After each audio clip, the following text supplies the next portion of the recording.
pay! 30 seconds out. Stand by.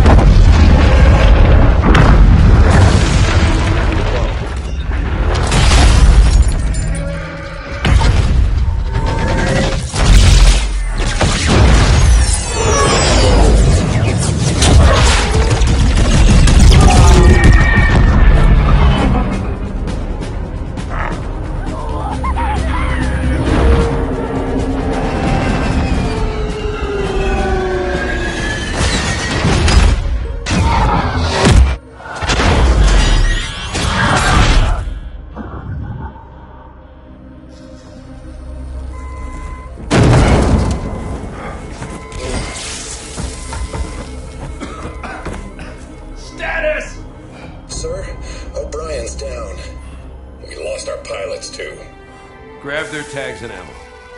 Sarge, we better get moving. Agreed. We'll find better cover in those buildings. Butkus, you take point.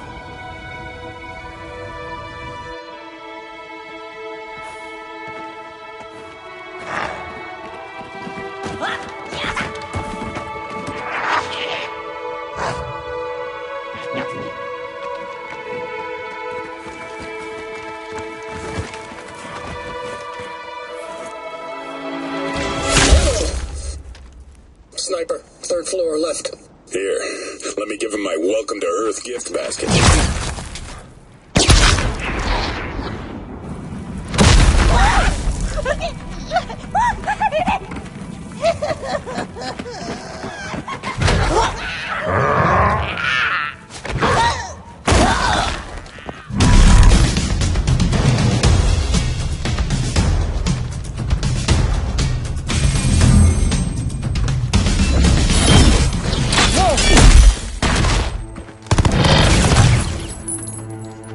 Where is he?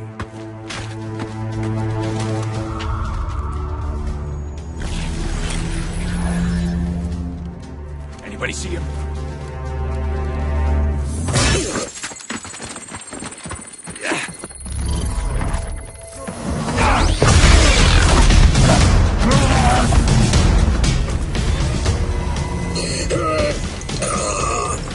Take him, guys! Cook the bastard.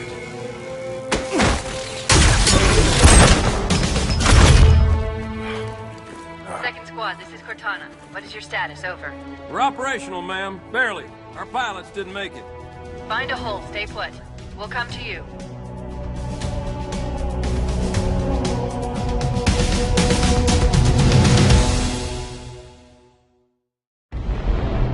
Arbiter, we are nearing the target. Prepare for action. What do you call him, Spartan Lock? I don't understand the question. 117, the Master Chief. He is not your friend. Is he your foe? He's gone AWOL and the UNSC want him back. I'm going to bring him home. I admire your sense of duty, Spartan. Covenant forces incoming. But if he has left the fold, he has his reasons. I'm sure he does, Arbiter. And I intend to find out what they are.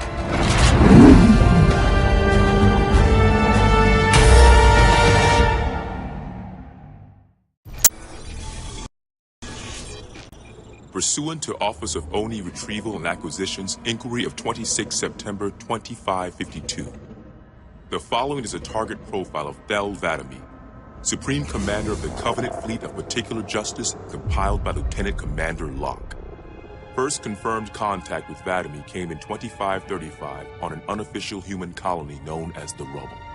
After-action reports from civilians, as well as Spartan Units 006, 111, and 120, suggest that Vadami was at that point a relatively minor functionary of the Prophet of Regret. Spartan 006 engaged Vadami in combat on the Rubble. Both parties survived the encounter.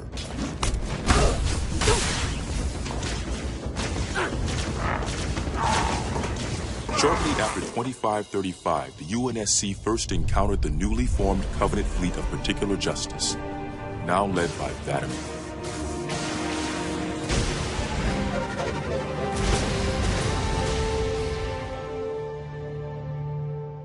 Review of early engagements with this fleet show that it quickly grew in size from 5 to nearly 60 ships as Vadami cut a path through many human systems. Oni Section 3 made multiple attempts to anticipate or even track Vadami's movements at the cost of a number of operatives' lives. Vadami eluded all such efforts, and he continued his unpredictable and devastating campaign. Vadami also stands out from other Covenant commanders in the frequency in which he takes a personal role in ground assaults.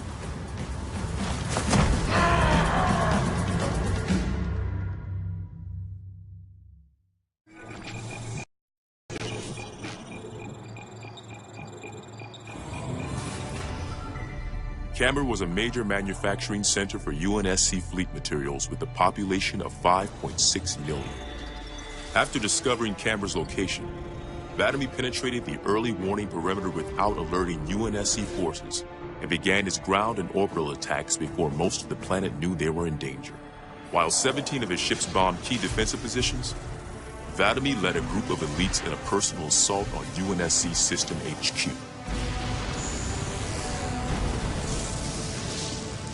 One of the first units to engage Vadami was the 3rd Battalion Reserves, who were so unprepared for the arrival of the Covenant forces that Vadami found them unarmed and defenseless.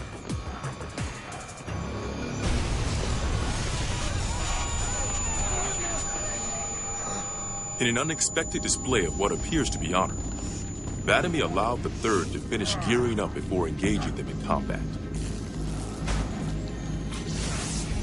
While we've had multiple reports of a strict system of honor and ritual behavior followed by the elites within the Covenant, this is the first recorded example of such honor being shown to human opponents. But even given the chance to defend themselves, 3rd Battalion losses were complete.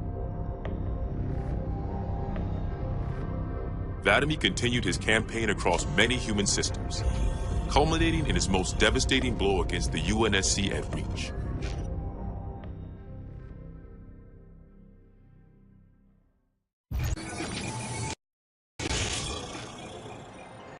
Vadami's most recent and damaging blow to the UNSC was the fall of Reach. Oni has still not been able to fully determine how Vadami located the planet, and once again, he caught us completely by surprise when his forces arrived in orbit and on the ground. Vadami is responsible for over 1 billion total casualties and the loss of at least 7 human planets. His forces have defeated all UNSC counterattacks at the cost of 123 fleet vessels and over 23,000 personnel. And now with Reach lost, Oni and UNSC strategic AI report a 0% confidence that the Navy can stop Vadami through traditional means. In the opinion of this investigator, Vadami is the most dangerous Covenant military asset on the field.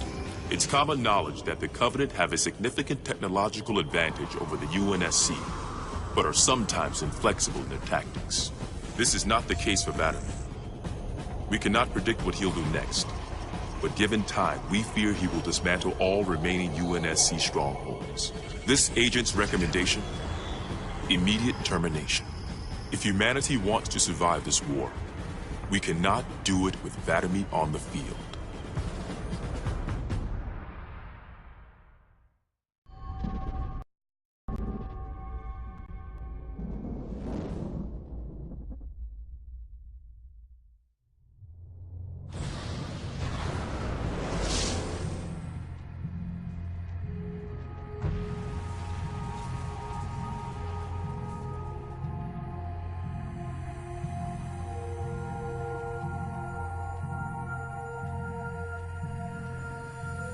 Quite unacceptable.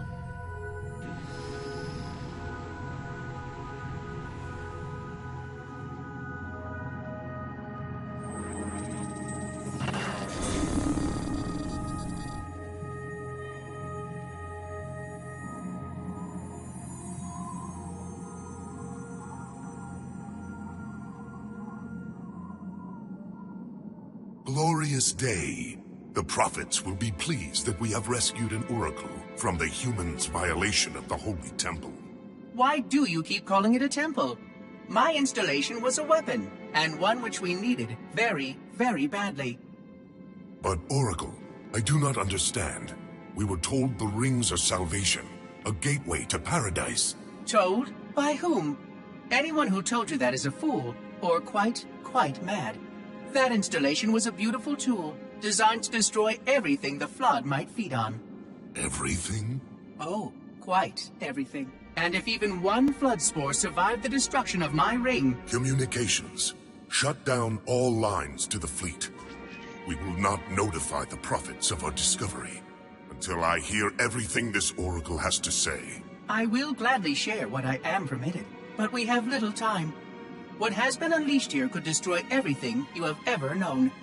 On that, Oracle, we are in agreement.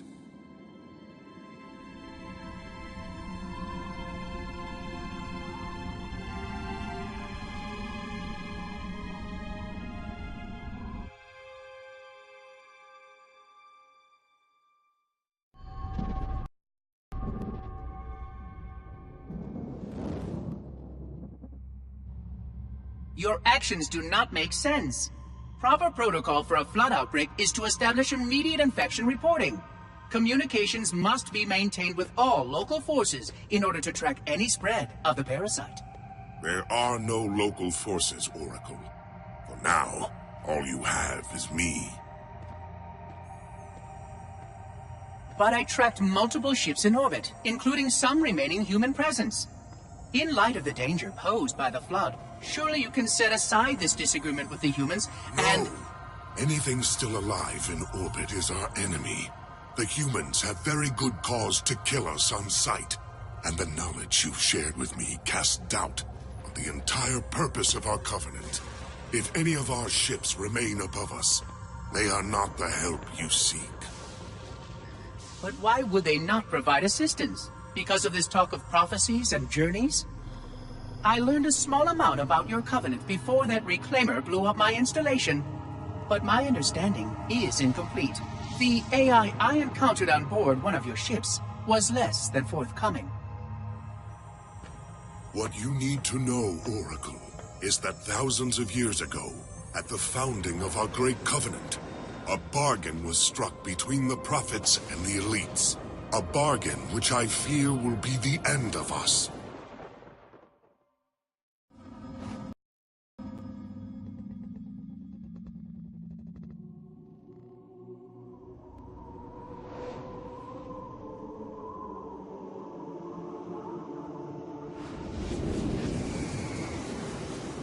Regarding the history of the Covenant and its glorious founding species, the Sanshayum and Sanghili, the record of punished deeds would not be sufficient without a word on the Arbiter.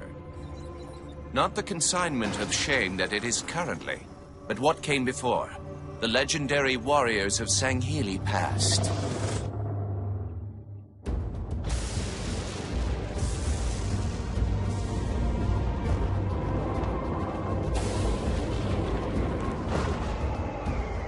Long before the Covenant, the Sanghili ruled their world with pride and vigilance, surviving the perils of both land and sea. These were the arbiters of old, part king, part judge, warrior rulers, unlike any of which would follow. When we arrived on their frontier world of Ulgathon, the cost of life was severe. Led by a mighty arbiter, the Sanghili resisted our entreatment with ruthless force, leading to decades of war.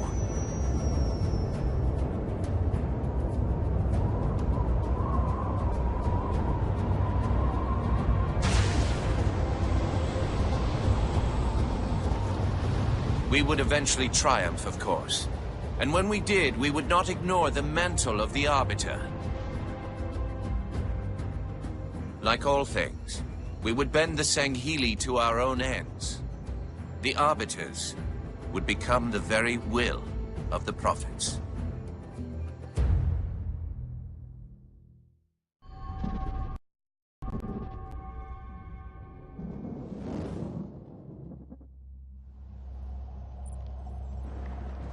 For generations, our holy arrangement put the prophets in charge of religion and technology. The elites led our military forces to convert new species and find relics such as your halo.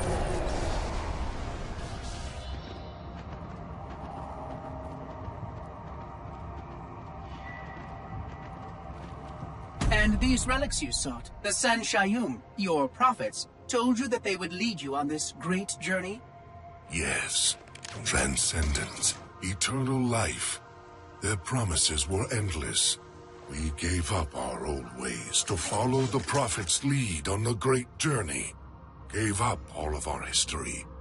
All of our traditions. Not all of your traditions, it seems. This Arbiter you mentioned, hasn't that always been a position of power for your species?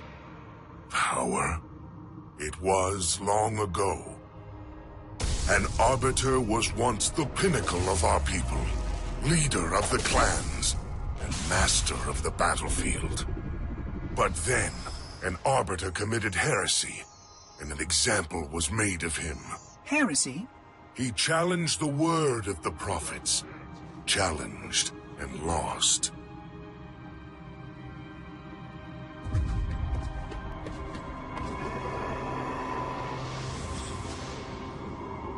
So the title of Arbiter became a badge of shame for our most spectacularly failed warriors.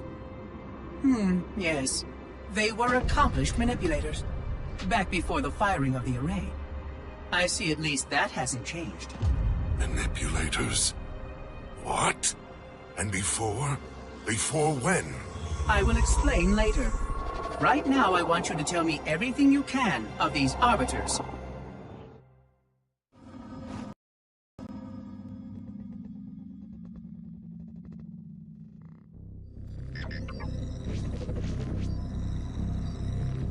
Our holy city was not always as it is, nor was the Covenant.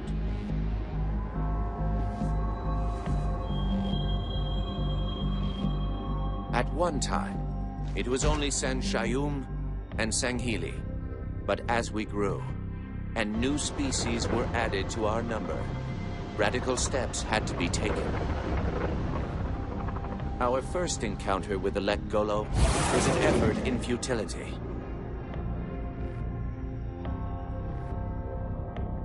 The blasphemous creatures had devoured a Forerunner orbital, shattering its remains into 1 trillion pieces. What was left became the Rings of Tay. As no conventional methods could purge the rings of their infestation, we sent one of our most faithful, an Arbiter. For a full year, this Arbiter ventured across the surface of one of their moons, learning both their strengths and their weaknesses. It was there that we discovered the Lek Golo's secret.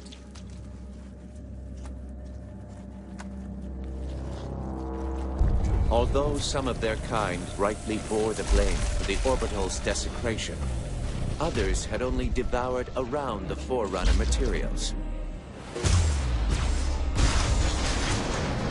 And with reasoning and much labor, these could be used to serve the Covenant. And by these means, the great Arbiter had given us one of our most sought-after treasures, access to innumerable processing pathways of the mighty Forerunner Dreadnought, and to the many secrets it held.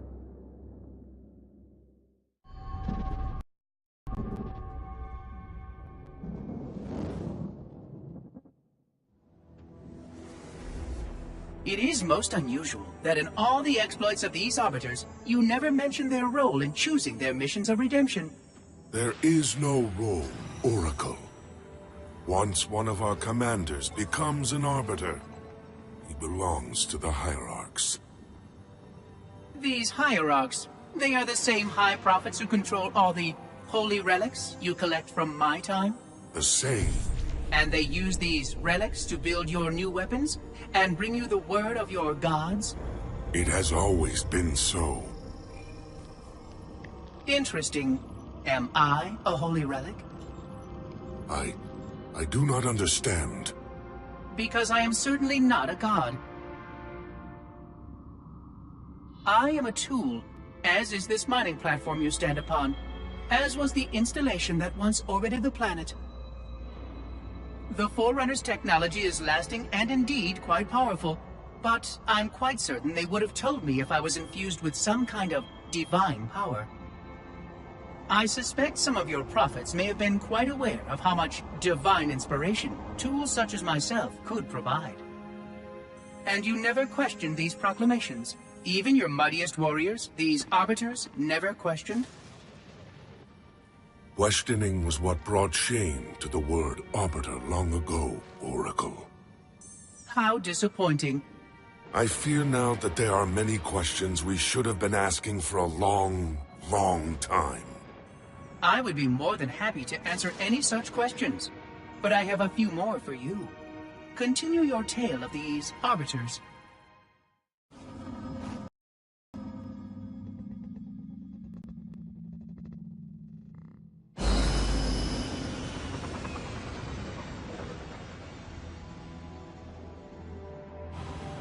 Whereas most species were grafted into the Covenant by faith or mutual beneficence, the Ungoi were not such. Their kind was brought into the fold by force, and it was by force that they were held captive. Their world had no prayer against our might and majesty, and their peoples were quickly laid low, many of them brought into subjugation.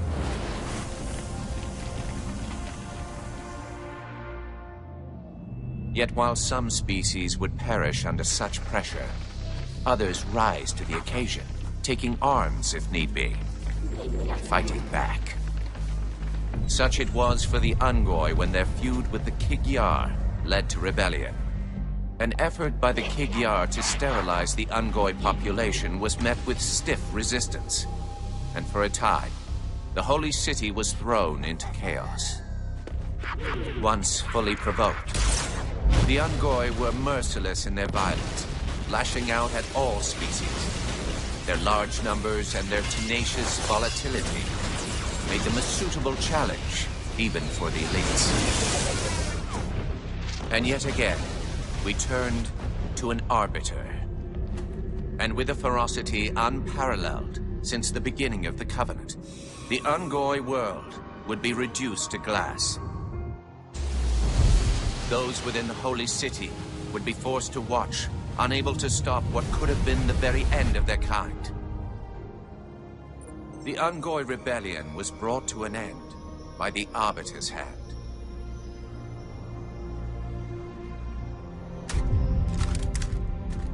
Their world was not completely lost, and those who survived within high charity found some measure of mercy.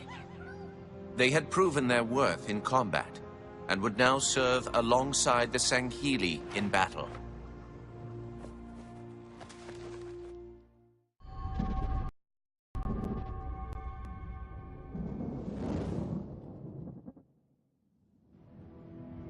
I'm starting to fear that you're not very smart.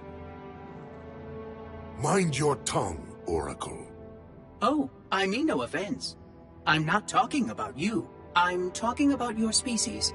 How long have these prophets been anointing arbiters? Since the fall of Falchavami, the first disgraced arbiter, roughly 400 years ago. Incredible!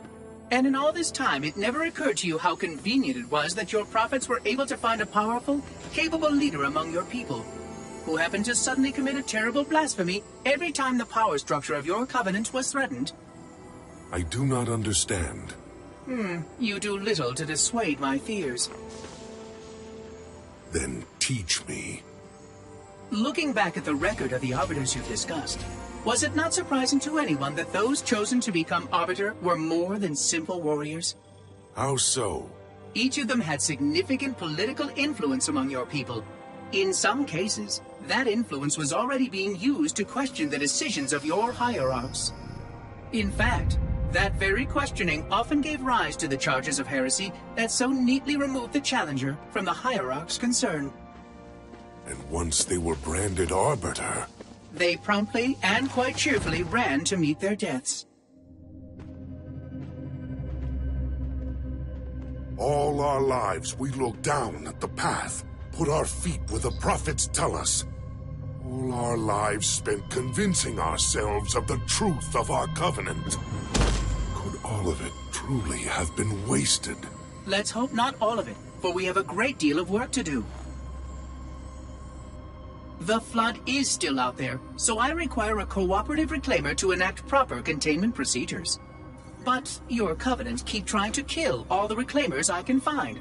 All this bickering is quite a deadly waste of time.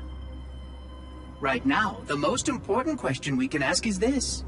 Who could break this hold the prophets have over you?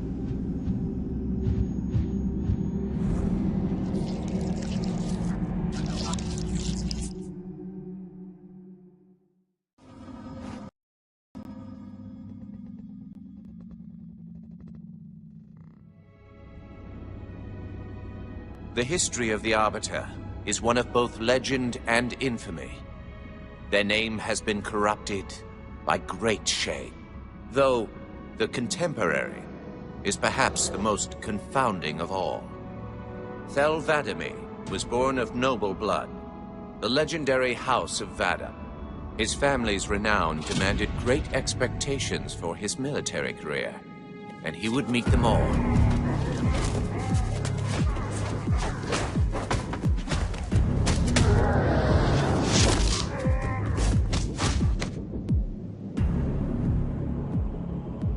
One of the youngest to achieve the status of Shipmaster, and one of the youngest to gain the rate of Supreme Commander. In our campaign against the humans, few have risen to renown as 'Vadamee. World after human world, all laid low for the sake of the great journey. But then came Halo. Shame unto shame. He failed his greatest charge, and the sacred ring was desecrated. By such disgrace, Thel 'Vadamee became the Arbiter. As a mere scribe, I do not challenge the word of the hierarchs, but I would be remiss not to voice concern. This Sangheili should have been put down, publicly slain as an example to all of our prayerful expediency.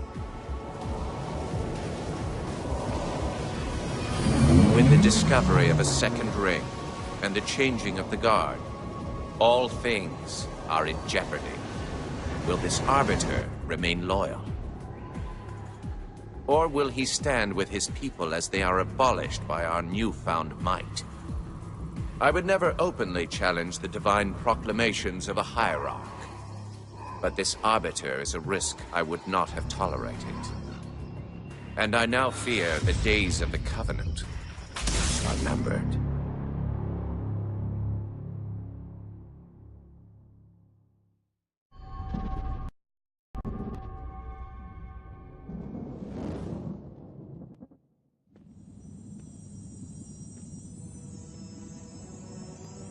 The only one I would trust with this information is probably dead right now.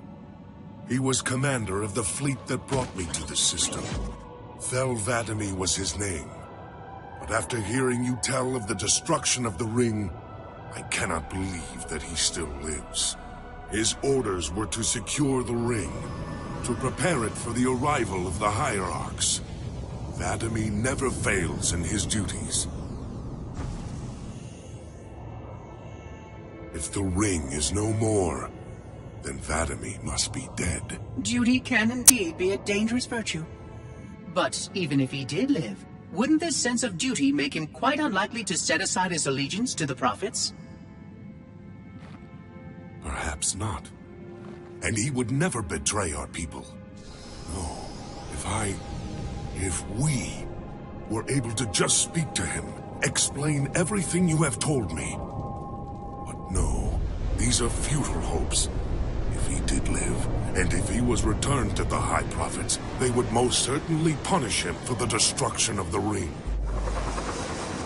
In fact, He would be the exact kind of leader the Hierarchs would make Arbiter. They would need someone to blame for the loss of the ring. His influence within the fleet grew with every one of his victories over the humans. And if he did become Arbiter? Then he would be lost to our cause. Without the knowledge you've shared with me, he would obey the prophets without question. I doubt he would even respond to his former name. I don't know what it would take to overcome, but as you say, we don't have time to ask such questions, and Vadami is almost certainly dead.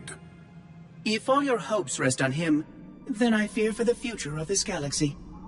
As do I, Oracle. As do I. But I will begin our fight. Make others aware of the lies the prophets whisper in our ears. And soon, we will find more who will take up our cause.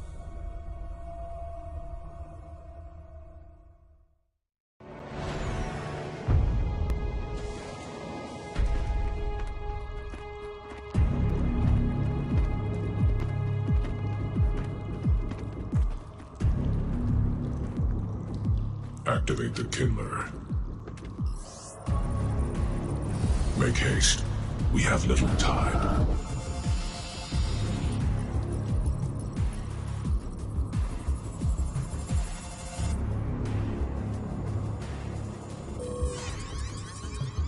It has been found, Commander. Very well. Mark the coordinates and proceed with caution.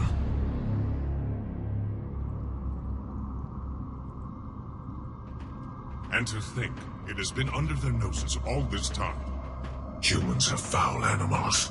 They lack the intellect and the purity to discern the ways of gods. Prepare the Luminary for retrieval. The Hierarch will reward us for our devotion.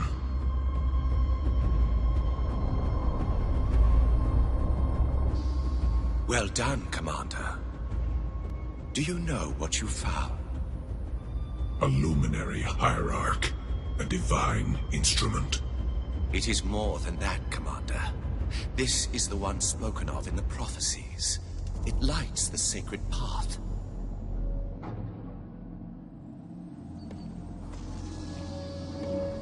Stewards, good news, I pray?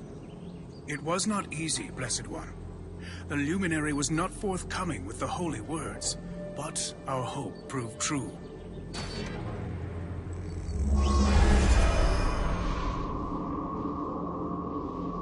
The sacred rings. Halo. And not Halo alone, High Prophet. It also told of this. The final home of the Forerunners, and the creation of the sacred rings. The Ark. By the gods. It is glorious. The stories were true. Where did the gods hide such a treasure? It lies far beyond the borders of our galaxy. Accessible only by way of portal. The one portal the Luminary spoke of was here. The Forerunners called it Erde Tyrene. Our calling is clear. We must go there at once. We will take the ships in our command and go to this world immediately. This Erde Tyrene. Take heed, brothers. Your work signals the culmination of our Covenant's holy quest. Hold fast. The great journey is at hand.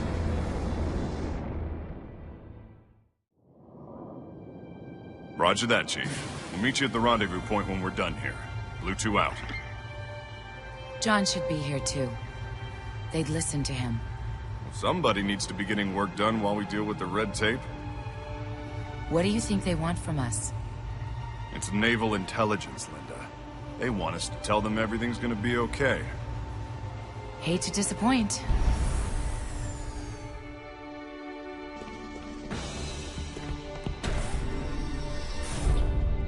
Blue Team. Where's the Master Chief? He asked that I answer the Council's questions, sir. We've been reviewing your report. You found a Covenant command and control station. It says here they were amassing an invasion fleet of more than 500 ships. The station was sufficiently disabled, but the threat is still out there. I have the report, but for the record of this council, what was this fleet's intended target, Spartan?